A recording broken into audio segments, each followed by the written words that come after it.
View 360 में।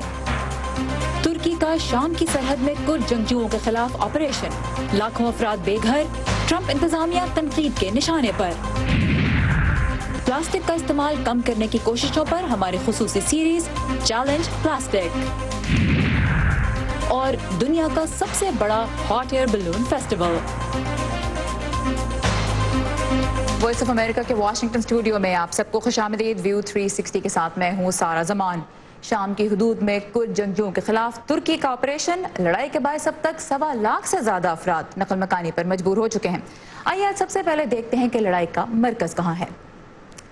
तो इस वक्त हम एक नक्शा आपके लिए पेश करेंगे और ये आप देख सकते हैं नक्शे में सीरिया और टर्की आपको नजर आ रहे हैं। डार्क ग्रीन में जो इलाका है ये कुर्दों के कंट्रोल में है। ये शाम का वो इलाका है जहाँ पे कुछ जंगजू अमेरिका की मदद से दाइश के खिलाफ लड़ते रहे और जैसे जैसे उन्होंने दाइश के जंगजुओं को शिकस्त दी तो जो जमीन उन्होंने छोड़ी उस पर कुर्द अपना कंट्रोल कायम करते गए। तुर्की को इससे यह खदशा हुआ कि यहाँ मौजूद कुर्दों की जो अलहदगी पसंद मुहिम है जो तुर्की के यहाँ कई दहाइयों से जारी है उसको मजीद तकवीत मिलेगी इस वजह से कि यहाँ पे कुर्द बहुत मजबूत हो चुके हैं। लिहाजा तुर्की ने एक ऑपरेशन का मंसूबा बनाया जिसको नाम वो ये दे रहा है कि वो एक सेफ जोन कायम करना चाहता है। आप उसको एक बफर जोन भी समझ सकते हैं और उसकी वजह से लड़ाई जो है वो टर्की और सीरिया के बॉर्डर पे ये जो सुर्ख रंग में आपको हिस्सा नजर आ रहा है वहाँ पे हो रही है। मकसद इससे तुर्की का यह है कि वो यहाँ से कुर्द फौजियों के जो ठिकाने हैं उनको ख़त्म करे और चाहता वो ये है कि तकरीबन 30 किलोमीटर आगे तक उनको धकेल दिया जाए। अब यहाँ पे हुआ ये कि अमेरिकी फ़ौजी यहाँ से चले गए। उन्होंने चूँकि यहाँ से वो चले गए नतीजा उसकी वजह ये थी कि सदर ट्रंप की बातचीत हुई तुर्की के सदर अर्दोआन से। उसके नतीजे में उन्होंने यहाँ पे जो मौजूद थोड़ी सी तादाद में अमेरिकी फ़ौजी थे उनको हटा दिया। लेकिन फिर उसका नतीजा ये हुआ कि जो कुछ जंगजू हैं वो अब अमेरिका के बजाय उन्होंने असद हुकूमत और रूस के साथ हाथ मिला लिया और उनकी मदद से अब वो लड़ रहे हैं तुर्की की फौज के साथ और उसके अलावा जो तुर्की की शामी प्रॉक्सी फोर्सेस हैं उनके साथ। तो ये जो रेड में आपको इलाका नजर आ रहा है असल में इस वक्त बैटल जोन ये इलाका बना हुआ है।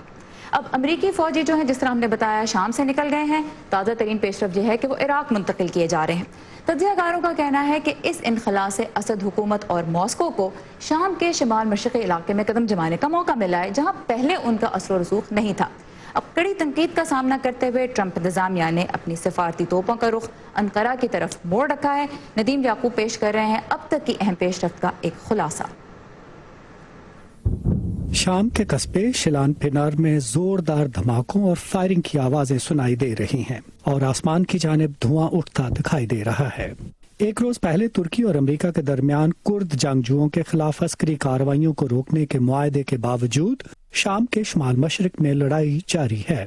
आज मैं फख्र से ऐलान कर रहा हूं कि सदर डोनाल्ड ट्रंप की मजबूत क़यादत और तुर्की और सदर उर्दुआन के साथ मजबूत ताल्लुकात के नतीजे में दोनों मुल्क शाम में फायरबंदी पर राजी हो गए हैं। नायब अमरीकी सदर माइक पेंस और वज़ीर ख़ारजा माइक पोम्पियो इस बहरान के हल के लिए तुर्की गए थे जो सदर ट्रंप की जानिब से शाम से 1000 के लगभग अमरीकी फौजियों के इनखला के ऐलान के बाद पैदा हुआ। शाम में कुर्दों के खिलाफ तुर्की की फौजी कार्रवाई का आगाज सदर ट्रंप और तुर्क सदर रजब तैयब अर्दवान के दरमियान बातचीत के बाद हुआ। वक्त आ गया है कि हम अपने फौजियों को घर वापस ले आएं और हम यही कर रहे हैं। हमारे फौजी अब जख्मी नहीं हैं क्योंकि मैं मुल्क का सदर हूं और हम बॉस हैं। मगर अमेरिका में कौमी सलामती के कुछ साबिक ओहदेदार, अरकान कांग्रेस और यूरोपीय इत्तेहादी ट्रंप इंतजामिया पर कड़ी नुक्ताचीनी कर रहे हैं कि उसने अपने कुर्द हलीफों को छोड़ दिया है जिन्होंने दाइश के खिलाफ लड़ाई में अमेरिका का भरपूर साथ दिया था। सूरत हाल आपके सामने है। ये जो जंग बंदी है हम इसकी तवक्को नहीं कर रहे थे। दरअसल ये जंग बंदी नहीं बल्कि कुर्दों के हथियार डालने का मुतालबा है। मेरा ख्याल है कि हमें यहाँ इस्तिकामत का मुजाहिरा करना होगा और हमें तुर्की पर जोर देना होगा कि वो फौरन अपनी कार्रवाइयाँ मुस्तकिल तौर पर बंद करे। क्या सफारतकारी का कोई इम्कान नहीं था? क्या सफारतकारी की सतह पर हम इतने कमजोर और नाअहल हैं कि तुर्की ने अमेरिका को मजबूर कर दिया? तुर्की ने यहाँ तक कि अमूमी तौर पर सदर ट्रंप की हमायत करने वाले उनकी पार्टी के सेनेटर लिंडसे ग्राहम भी नाला हैं। रूस और ईरान हमारे दोस्त नहीं हैं। वो अमरीकी मफादात का तहफ़्फ़ुज़ नहीं करेंगे। कुर्द हमारे दोस्त हैं और उन्हें तन्हा छोड़ दिया गया है। ताहम सदर ट्रंप ने एक ट्वीट में ये भी कहा कि उन्होंने तुर्की को 3 साल तक कुर्दों पर हमले से रोके रखा और ये कि कुर्दों को दाइश के खिलाफ जंग में मदद का भारी मुआवजा दिया गया। ادھر نئی صورتحال کے پیش نظر کرد ملیشیا نے شام کے صدر بشار الاسد کے ساتھ اتحاد کر لیا ہے تاکہ وہ ترک دراندازی روکنے میں ان کی مدد کریں، اور روس نے اس معاہدے کے لیے ثالث کا کردار ادا کیا ہے۔ تجزیہ کاروں کا کہنا ہے کہ جہاں ایک جانب امریکی پالیسی میں تبدیلی کے بعد روسی اثر و رسوخ میں مزید اضافہ ہوگا، وہیں دوسری جانب امریکہ پر اس کے اتحادیوں کا اعتماد کمزور ہوگا۔ ندیم یعقوب، وائس آف امریکہ، واشنگٹن۔ امریکہ کے ساتھ مذاکرات کے نتیجے میں ترکی کا آپریشن میں آنے والا 5 روز کا تعطل کل باقاعدہ ختم ہو جائے گا۔ ترکی نے لڑائی اس شرط پہ روکی تھی کہ کرد فوجی اپنے ٹھکانے خود ہی چھوڑ کر چلے جائیں، اور وہی ہو بھی رہا ہے۔ صدر ٹرمپ کے دعووں کے باوجود تجزیہ کار اسے واشنگٹن نہیں انقرہ کی کامیابی قرار دے رہے ہیں۔ 10 اکتوبر سے اب تک کی پیش رفت کا محور دیکھیں تو وہ ہیں کرد۔ کرد کون ہیں اور برطانیہ میں ان کی کیا اہمیت ہے، آئیے ایک نظر وہ دیکھتے ہیں۔ کرد 1695 سے اپنے لیے آزاد ریاست کا خواب دیکھ رہے ہیں۔ یہ انڈو یورپین نسل سے تعلق رکھتے ہیں۔ ان کی اکثریت سنی ہے اور پہاڑی علاقوں میں رہتی ہے، جبکہ ان کا طرز زندگی قبائلی ہے۔ کردوں کی آبادی ایران، عراق، شام اور ترکی میں تقریباً 5 لاکھ مربع کلومیٹر پر پھیلی ہے۔ 1.5 کروڑ کے لگ بھگ کرد ترکی میں رہتے ہیں۔ ایران میں ان کی تعداد تقریباً 60 لاکھ ہے۔ 50 لاکھ عراق میں آباد ہیں، جبکہ شام 20 لاکھ کردوں کا گھر ہے۔ لیکن یہ چاروں ملک کردوں کے متحد سرزمین کے خواب کو اپنے لیے ایک خطرہ سمجھتے ہیں، جس کے باعث کرد صدیوں سے تعصب اور سختیوں کا سامنا کر رہے ہیں۔ کردوں کا واحد خود مختار علاقہ عراق میں ہے، جس کا قیام 1991 میں ہوا، لیکن جب 2017 میں آزادی کے حق میں ریفرینڈم ہوا تو بغداد نے اسے غیر آئینی قرار دے دیا۔ شام میں کرد جنگجو امریکہ کی مدد سے داعش کے خلاف لڑتے رہے ہیں، جس نے 2014 میں سر اٹھایا۔ عراق میں بھی کرد جنگجوؤں نے داعش کے خلاف لڑائی کی قیادت کی۔ ترکی میں کل عدم کردستان ورکرز پارٹی یا PKK کا حکومت کے ساتھ جاری طویل تنازعہ 2 سالوں کی جنگ بندی کے بعد 2015 میں پھر بھڑک اٹھا۔ اس تنازع میں 1984 سے اب تک 40,000 افراد ہلاک ہو چکے ہیں۔ کرد دنیا کا سب سے بڑا ایسا نسلی گروہ ہے جس کی اپنی کوئی متحد آزاد ریاست نہیں ہے۔ اب امریکہ کی مدد سے داعش کے خلاف لڑنے والے کرد جنگجو اب شام میں روس کی مدد سے ترکی کے خلاف لڑ رہے ہیں۔ صدر ٹرمپ کہتے ہیں کہ وہ امریکی فوجیوں کو گھر واپس لانا چاہتے ہیں اور کبھی نہ ختم ہونے والی جنگیں ختم کر رہے ہیں، لیکن جیسا کہ ہم نے آج کے شو میں آپ کو بتایا، امریکی فوجی اب شام سے عراق منتقل ہو رہے ہیں، فوراً گھر واپس نہیں آ رہے۔ تو اس بارے میں مزید تفصیلات لیں گے امریکی محکمہ دفاع کے لیے وائس آف امریکہ کی نمائندہ کارلا بیب سے۔ Carla, can you let us know the details of what is happening right now regarding the mission of American troops? Because they are not coming home, they are actually being moved from Syria to Iraq. That is a great point, and that's one that our audience really needs to understand. While the president is saying that he is bringing U.S. troops home, the troops in Syria right now are actually in the process of moving to western Iraq. We've heard that from Secretary of Defense Mark Esper. I've heard that from an official on the ground just moments ago. He told me that they are moving, the first convoy across into western Iraq is there, and they are probably going to be all the way across in the next few hours. There are still several hundred U.S. troops in northeast Syria. They are going to be pulling out from the Kobani landing zone area. There are also some troops surrounding some of the oil fields, working alongside the SDF to prevent ISIS from being able to get into those oil fields. And troops will remain after this withdrawal in the south of Syria, in the Al-Tanif base, and they will be working to defeat ISIS and also to prevent any Iranian malign behavior in that area. All right. سو جہاں تک امریکی فوجیوں کے mission کی بات ہے تو Carla bib نے ہمیں بتایا کہ ایک تو یہ تصدیق ہو گئی ہے کہ شام سے عراق کی جانب منتقل کیے جا رہے ہیں امریکی فوجی اور وہ مغربی عراق میں تعینات کیے جائیں گے، اور دوسری بات یہ کہ کئی 100 امریکی فوجی کارلا نے ہمیں بتایا کہ اب بھی شمال مشرقی شام میں موجود ہیں، لیکن ان کو وہاں سے ہٹایا جا رہا ہے، اور ایک جو بڑا ایشو تھا تیل کے کنوؤں کا جو تحفظ ہے وہ بھی یقینی بنایا جا رہا ہے۔ اس کے لیے امریکی اور جو سیرین ڈیفنس فورسز ہیں جس میں اکثریت کرد فائٹرز کی ہی ہے، وہ مل کے داعش کے کنٹرول سے بچائیں گے تیل کے کنوؤں کو۔ صدر ٹرمپ نے اس حوالے سے ایک ٹویٹ بھی ریسنٹلی کی ہے، اور اس کے علاوہ کارلا نے ہمیں بتایا کہ زیادہ تر وہ شام کے جنوب میں رہیں گے جو امریکی فوجی ہیں، اور اس کے علاوہ جیسا کہ ہم دیکھ رہے ہیں کہ اس وقت ان کا عراق میں مغربی عراق کی جانب ان کی منتقلی ہو رہی ہے، اور جو شام کے جنوب کے علاقے میں رہیں گے اس کا مقصد یہ ہے کہ داعش اور ایران کے کسی قسم کے جارحانہ رویے سے علاقے کو بچایا جا سکے۔ So Carla, in terms of the Pentagon, its strategic concerns. What information do you have? Because now we see that the Kurds that fought with American help have now joined forces with the Russians and with the Assad regime. What kind of a position has this left the Pentagon in? Well, it's left the Pentagon in a very difficult position, to say the least. As you have seen over the past days, the United States has destroyed one of its bases that it was working with alongside the Syrian Democratic Forces, which includes those Kurdish groups.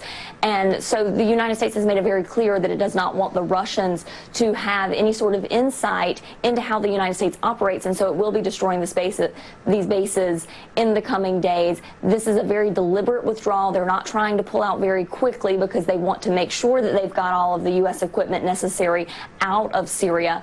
And the U.S., while the Kurds have turned to the Russians and the Syrians, let's not forget the U.S. says that it is still working with the Syrian Democratic Forces outside of that safe zone. So according to the United States, they want to keep that partnership with the Kurds and, if possible, prevent them from working with Assad and the Russians and keep them on the United States side. But also, one important point to make, the United States is not getting involved in the fight between the Syrians and the public, and the fight between the Syrians and the Turks that is underway. That is something that the United States says that it did not sign up for.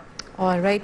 So कार्ला ने हमें बताया कि जिस तरह हमने भी आपको show में जिक्र किया कि जो कुछ जंगजू थे वो पहले अमेरिका की मदद से दाइश के खिलाफ लड़ रहे थे, अब उन्होंने अमेरिका के अहम जो हरीफ है रूस, उसके साथ हाथ मिला लिया, और उसके अलावा असद हुकूमत भी उनकी मदद करी है। तो इससे पेंटागन के लिए कार्ला कहती हैं कि एक बहुत मुश्किल सूरत हाल पैदा हो गई है, और इसका एक मिसाल ये भी है कि अमेरिकी फ़ौजी जैसे निकल रहे हैं शाम से, तो एक फ़ौजी अड्डा अमेरिका ने अपना तबाह कर दिया। वजह ये थी कि वो नहीं चाहता कि रूस को किसी किस्म की भी मालूमात हासिल हो अमेरिका की हिकमत अमली के बारे में, कि अमेरिका की फ़ौज किस तरह से सीरिया में ऑपरेट करती रही है।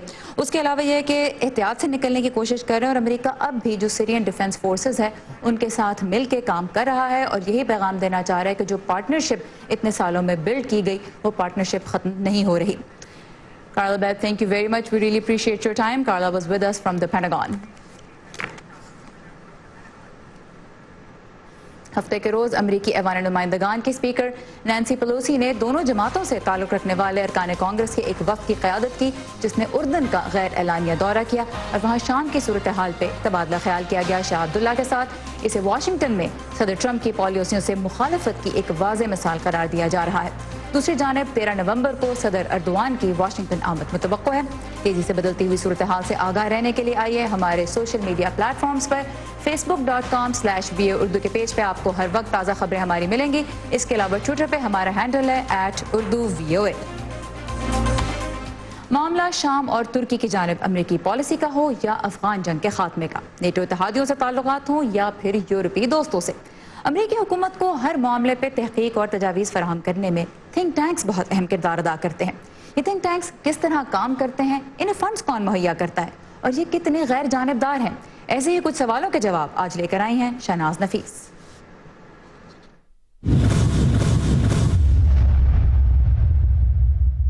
थिंक टैंक्स मुख्तलिफ मौज़ूआत पर तहकीक, मसाइल के जायज़े और फिर अपनी तजावीज़ को प्राइवेट इदारों के अलावा आवाम के मुंतखब नुमाइंदों और हुकूमत के साथ शेयर करने का काम करते हैं। थिंक टैंक्स या सोच विचार की फैक्ट्रीज, इन तहकीकी इदारों को थिंक टैंक्स का नाम दूसरी जंग अज़ीम के दौरान दिया गया, क्योंकि यहाँ पर लोग जमा होकर मुख्तलिफ मसाइल के बारे में सोचते थे।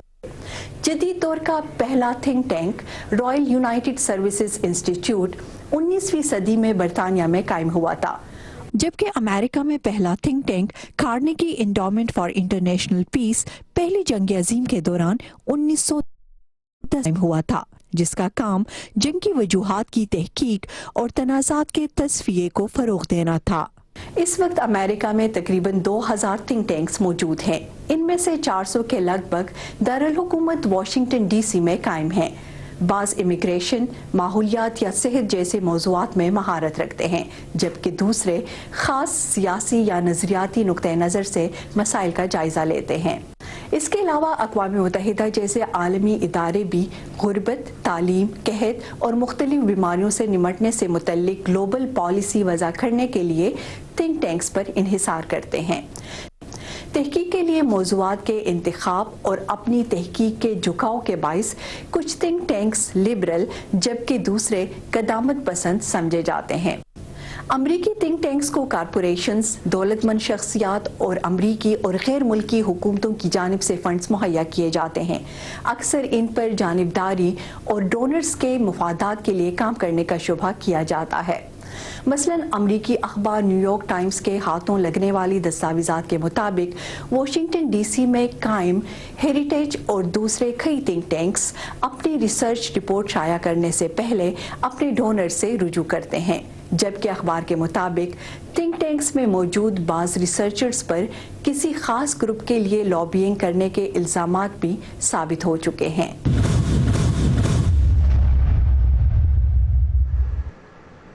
तो आपने देखा कि बुनियादी तौर पे थिंक टैंक्स काम कैसे करते हैं। अब सवाल यह है कि अमेरिकी हुकूमत की पॉलिसियों को ये थिंक टैंक किस हद तक मुतासर करते हैं। इसका जवाब आपको मिलेगा कल शाम व्यू 360 में।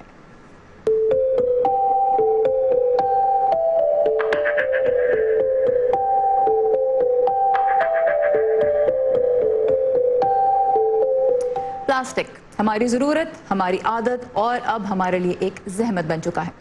ज़मीन, नदी नालों और समंदरों में प्लास्टिक का कचरा इस खतरनाक हद तक बढ़ गया है कि अब दुनिया भर में ही कोशिशें की जा रही हैं कि रोज़मर्रा ज़िंदगी में प्लास्टिक का इस्तेमाल कम किया जाए। आज से हम एक हफ्ते पे मबनी खुसूसी सीरीज़ का आपके लिए आगाज़ कर रहे हैं, जिसका नाम है चैलेंज प्लास्टिक। इसमें हम पाकिस्तान और अमेरिका में ऐसे प्लास्टिक का इस्तेमाल कम करने की कोशिशों पर नज़र डालेंगे जो एक दो बार इस्तेमाल के बाद ज़ाया हो जाता है लेकिन ख़त्म नहीं होता। तो शुरू करेंगे हम इस्लामाबाद से, जहाँ इस साल 14 अगस्त को पॉलीथीन बैग्स के इस्तेमाल और फरोख्त पर पाबंदी आयद कर दी गई। ज़िले हुकूमत इस नई पॉलिसी पर अमल दरामद में किस हद तक कामयाब हो रही है और प्लास्टिक के थैले फरोख्त करने वाले ताजर इस बारे में क्या कह रहे हैं, आइए देखते हैं गेती आरानी की इस रिपोर्ट में। इस्लामाबाद में खरीदारी करने के लिए अब जरूरी है कि आपके पास कपड़े का थैला हो या फिर बायोडिग्रेडेबल थैले।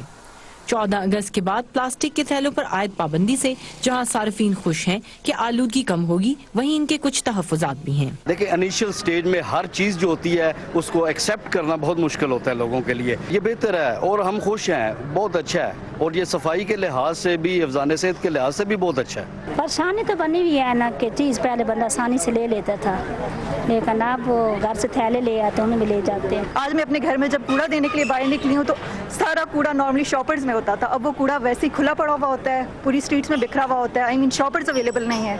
आई even checked for the bin bags and there were no bin bag. अगरचे नई पॉलिसी के तहत प्लास्टिक का थैला बेचने, बनाने और इस्तेमाल करने पर भारी जुर्माना किया जा सकता है, ज़िलाई हुकूमत सार्फिन और कारोबारी हजरात को तकलीफ से बचाने के लिए फिलहाल थैलों से मुतालिक आगाही पैदा करने की कोशिश कर रही है ताकि नौबत जुर्माने तक न पहुँचे। अगर कोई प्रोडक्ट है जो कि प्लास्टिक बैग्स में आ रहा है और उसकी इंटेग्रिटी खराब हो जाती है अगर वो प्लास्टिक में ना आए, तो वो भी बैन नहीं। जैसे मैं आपको एग्जाम्पल देता हूँ, जैसे ये ब्रेड है हमारा, हैजर्डस वेस्ट के बैग्स अलाउड हैं, म्यूनिसिपल वेस्ट के बैग्स अलाउड हैं, हॉस्पिटल वेस्ट के बैग्स अलाउड हैं, ये सब अलाउड हैं। अब क्योंकि लोग समझ रहे हैं कि ये भी साइड बैंड हो गए हैं और लोग समझ रहे हैं कि शायद प्लास्टिक की बॉटल्स भी बैंड हो गई हैं, तो ये इस वजह से इंप्रेशन जा रहा है कि ये पॉलिसी नाकाम होगी, हालांकि ऐसी बात नहीं है। पॉलिसी में जो मेन चीज़ बैंड है वो है कैरियर बैग, जो हम दुकान में जाते हैं उसमें सामान डालते हैं, उसको घर लेके आते हैं और वो ज़ाया कर देते हैं। इन थैलों की मुख्तलिफ कीमतें हैं जो कि इनके साइज और साख्त पर मुनहसर हैं। प्लास्टिक के लिफाफों की जगह यूँ तो कपड़े या दीगर मटेरियल के थैलों ने ले ली है, लेकिन प्लास्टिक का कारोबार करने वाले ताजर कहते हैं कि अचानक पॉलिसी की तब्दीली से इन्हें काफी नुकसान हो रहा है। लोगों को इसका मुतबादिल कोई मिल नहीं रहा है।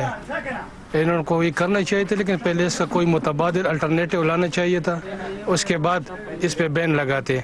अब इधर नहीं मिल रहे, पिंडी में मिल रहे, तो लोग पिंडी से जाके ला रहे और इस्तेमाल कर रहे हैं। सेल प्लास्टिक की थी, अभी तो हमने चेंज किया है, हमारा तो काफ़ी फ़र्क पड़ा है, तकरीबन 50-60% सेल पे असर हमारे पड़ा है।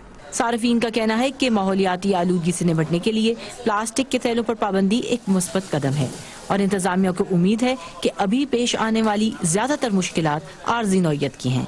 गेती आरानीस, voice of America, Islamabad. Plastic का कचरा कम करने का एक तरीका है रिसाइकलिंग। कल हमारी इस खुसूसी सीरीज चैलेंज प्लास्टिक के दूसरे हिस्से में हम चलेंगे कराची और देखेंगे कि आम प्लास्टिक का दोबारा इस्तेमाल किस हद तक मुमकिन हो रहा है। अम्मी, हुक्मरान अमेरिका के हों या हिंदुस्तान के, अफगानिस्तान के या फिर पाकिस्तान के, उन्हें कुछ ना कुछ तो कहना है ना अपने मुल्क के लिए। लेकिन ऐसे में हमारा काम किसी हुक्मरान की बात पर नाराज हो जाना या फिर तानिया बजाना थोड़ा ही है। पाकिस्तान के हुक्मरान सुन ले। खुदा बस इतनी समझ दे कि जो जैसा कहे हम उसे वैसे का वैसा आप तक पहुंचा सके। बाकी फिर आप तो समझदार हैं ही। बड़ी जंग पाकिस्तान टेररिज्म के खिलाफ लड़ रहा है। इस प्रोफेशन में ना अम्मी, बस इतना सा तो ख्वाब है। खबर जैसी पहुंचे वैसी, व्यू 360 सिर्फ आज न्यूज़ पर। और आज आखिर में चलते हैं दुनिया के सबसे बड़े हॉट एयर बलून फेस्टिवल में। अमेरिकी रियासत न्यू मैक्सिको के शहर अल्बुकर्की में आज से तकरीबन 50 साल पहले सिर्फ चंद गुब्बारों के साथ जिस तफरी का आगाज हुआ था, आज दुनिया भर से सयाह उसमें शिरकत के लिए आते हैं। ये कैसे मुमकिन हुआ, आइए देखते हैं।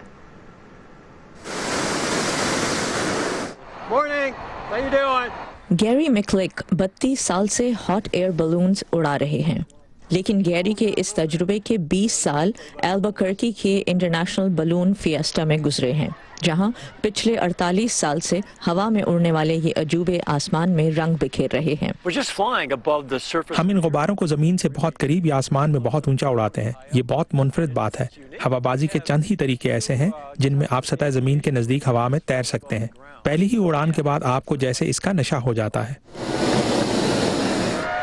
ये दुनिया में गुब्बारों का मुनक्किद होने वाला सबसे बड़ा मेला है।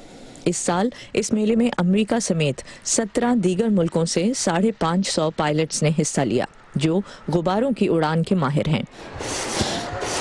इस मेले में 8 लाख से ज्यादा अफराद इकट्ठे हुए।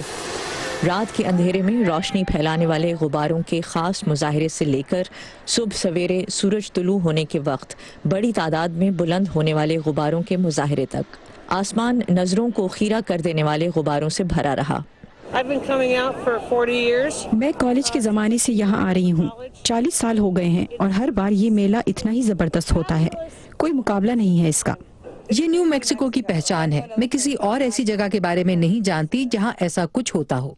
यहाँ हर सालाना एक रवैया है और न्यू मैक्सिको में रहने वाला हर शख्स जानता है कि अक्टूबर का महीना इन गुब्बारों का महीना है। मैंने हकीकी जिंदगी में ऐसा कभी नहीं देखा था और इसलिए सोचा कि अगर न्यू मैक्सिको जाऊं और मेरे कजन्स मुझे इस मेले में ले जा सकें, और मेरा ख्वाब वाकई में पूरा हो गया। एक बहुत बड़े मैदान में रखे गए ये गुब्बारे यहाँ जमा होने वाले लोगों के करीब होते हैं, जिससे ये तजुर्बा देखने वालों के लिए भी बहुत करीबी और पर्सनल हो जाता है। जब एक बच्चे ने अपनी माँ से कहा कि ये उसकी ज़िंदगी का बेहतरीन दिन है, तो इस बात ने मेरा दिल छू लिया। और जब ऐसी बातें सुनने को मिलती हैं तो महसूस होता है कि आप कुछ अच्छा कर रही हैं। गैरी मिकलिक के लिए भी इस किस्म का एहसास नया नहीं है, और जो यहाँ आना चाहते हैं उनके लिए बहुत मुतासिर कुन हो सकता है। यहाँ एक बार आना पूरी दुनिया में गर्म हवा के गुब्बारे में उड़ान भरने वाले हर शख्स की ख्वाहिश होती है। मेरे जैसे कुछ लोग तो यहाँ बार बार आना जारी रखते हैं। जूली टाबो के साथ नुखबत मलिक, वॉइस ऑफ अमेरिका। और इसी कलरफुल एडवेंचर के साथ खत्म होता है आज का व्यू 360। आपकी फीडबैक का हमें इंतजार रहेगा। आइए facebook.com/VOA उर्दू के पेज पे, जहां आपको ताज़ा तरीन खबरें भी मिलेंगी। इसके अलावा ट्विटर पे हमारा हैंडल है @UrduVOA और इंस्टाग्राम पे भी आप उर्दू VOA को फॉलो कर सकते हैं। आपको बहुत सी दिलचस्प वीडियोज़ और तस्वीर हमारे इस पेज पे मिलेंगी। सारा ज़मान को इजाज़त दीजिए। खुदा हाफिज़।